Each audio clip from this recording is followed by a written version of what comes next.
We were not built to lead from fear, pressure, autopilot thinking, or even other people's expectations.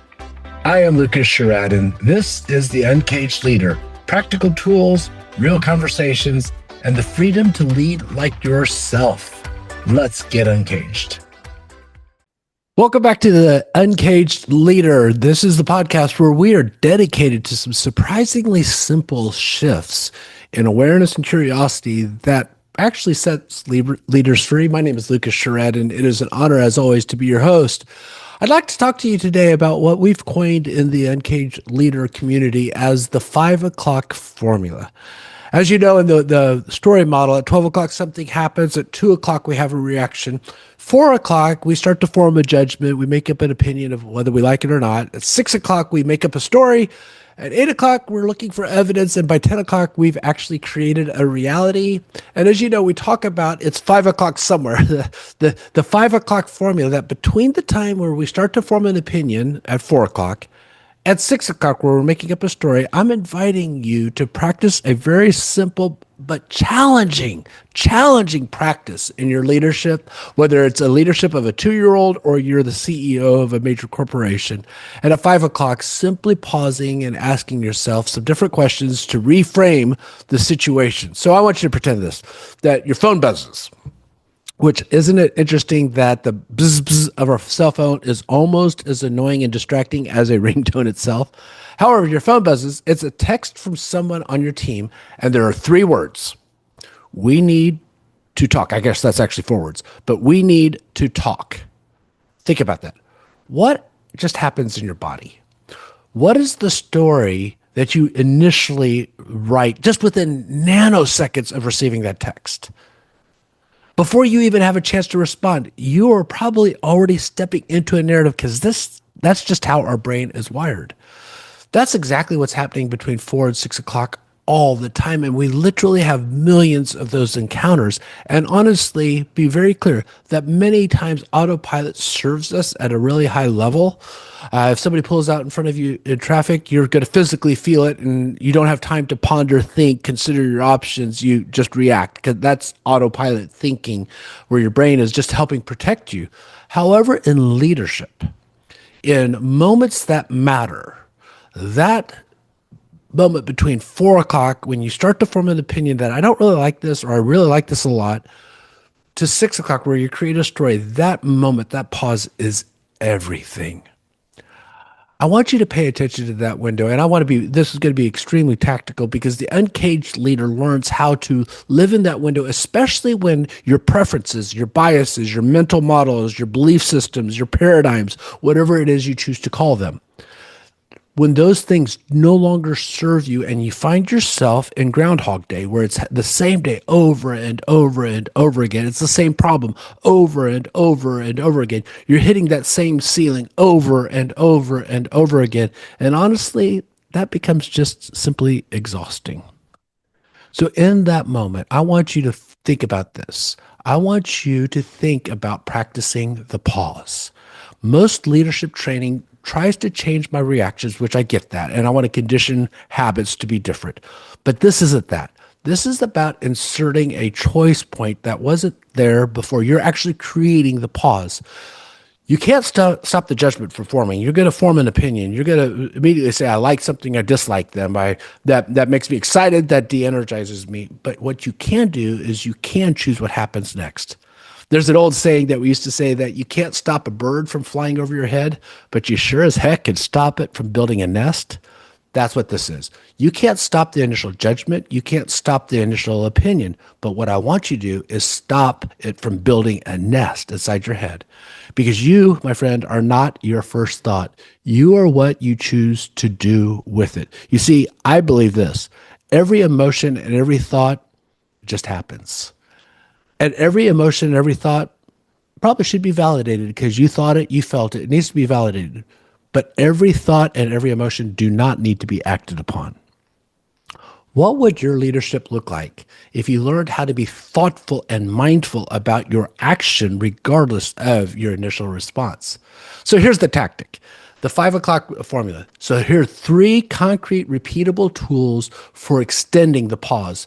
Tool number 1, is name it. Name the emotion. And this isn't some airy, fairy, fluffy, psycho mumbo jumbo. This is real because once I label something, I can actually start dealing with it. So name it. When you feel an emotional charge, reaction, I want you to name it. I'm at 4 o'clock right now. I'm having this moment right now. I'm upset. I'm mad. I'm angry, whatever. I want you to understand that naming the fact that you're doing it actually helps you be outside of it. So you can't actually be inside the story and observing it at the same time. And what I want you to do is by naming it, become the observer instead of the participant. So observe yourself, number one. Number two, I want you to pay attention to your body. I know I've made fun of this in the past, but I generally could feel certain things in certain parts of my body. If it's like a super intense moment where like somebody pulls out in front of me in traffic, I feel it in my jaws. If I get some bad news, I feel it in my chest. If I get anxious about something, I feel it at the top of my stomach. I literally can feel this. So I want you to feel it in your body and do something for me. Take one very slow breath, deep inside, inhale, pause, and a deep exhale. This isn't to calm you down, and there are breathing techniques to do this. This is just to create space. The story can't be chosen until your body actually slows down long enough to let you choose. When we're reactionary, we're actually doing the same action, doing the same act. We're doing the same action that just came at us. So somebody comes at you with anger, guess what reaction is? Coming back to them with anger. So I want you to slow down. So name it. Then number two, pay attention to your body, create a breath. This is just allows you to slow down long enough so you're actually making a decision and not autopilot, knee jerking, a reaction. And then tool number three, ask the question that we've been talking about. What else could this mean? And give yourself literally 30 seconds. I mean, pull out your phone and set a timer. Give yourself 60 seconds to generate at least 3 alternative meanings to whatever it just happened.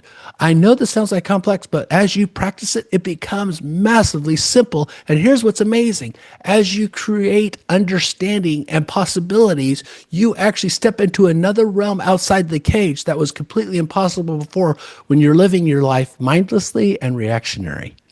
So I want you to think about this. That text comes in. Bzz, bzz. We need to talk.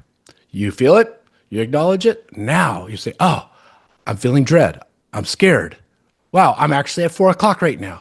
And you name it. You take a breath. You think. You come up with 3 possibilities. We need to talk. Maybe they have exciting news to tell me. Maybe something positive has just happened. Maybe they just had something funny. They want to share a funny story with me. Maybe there's $1 million opportunity on the other side of this text. I don't know what it is, but start creating possibilities and see what changes inside of you. Because here's the truth about life.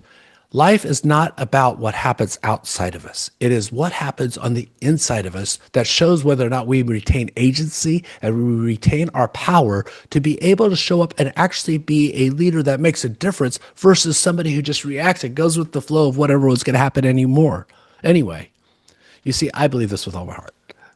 Leadership, uncaged leadership right now is so important in our world because most leaders are simply seeing, reacting, doing the same program they've done every day. I don't know if you saw the old movie with Bill Murray called Groundhog Day, but it's strike up Sonny and Cher, I've got you, babe, and it's the same day over and over and over and over again. And then we wonder and we get frustrated why we have the exact same response.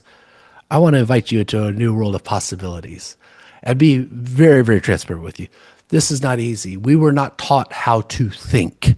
We were taught thoughts potentially that we should have, but we were not actually taught how to think. And that pause feels extremely unnatural at first, especially if you're wired like me, who I optimize my world for impatience. I optimize my world to get quick results. This is massively unnatural. And just like any habit, at first, the habit feels really awkward. Your nervous system has been running on automatic patterns for years. And the first time you try to catch yourself at 4 o'clock, you probably catch yourself more like at 8 o'clock where you're looking for evidence. But I want you to practice because eventually, as you start to practice, you'll start catching it at 5 o'clock. And that's when everything changes. Not because life gets easier, but because you get freer. You see, the uncaged leader isn't someone who never gets triggered. That's just not real. It's not someone who just never writes the wrong story, because that's not real either. It's not just being somebody who never reacts before you think. The uncaged leader knows this. There is a pattern, and I see the pattern well enough to be able to interrupt it. And you've learned how to practice the pause long enough that freedom starts to feel more natural than the cage. The saddest thing I've ever seen was on the Discovery Channel or National Geographic, one of those channels, where I watched a lion who was raised in captivity and a group of people attempting to set it free, releasing it to the wild. They take it in its cage, they open the cage at the back of the truck, they open the lion and they say, "Let's go, go be free." The lion steps out, looks around, and goes back to the cage of certainty. I'm going to invite you to the world that's outside the cage, the world that is unlimited in possibility. It's not certain, it's not for sure, but it is something that's amazingly energizing and liberating. I want you to encourage you, practice the pause. Let's build uncaged leadership, one pause at a time. I'm excited to hear your results. If you like this episode, please go to theuncagedleader.com. We have a lot of resources, but more importantly, I'd love to hear your story and your experience. Please share it with me.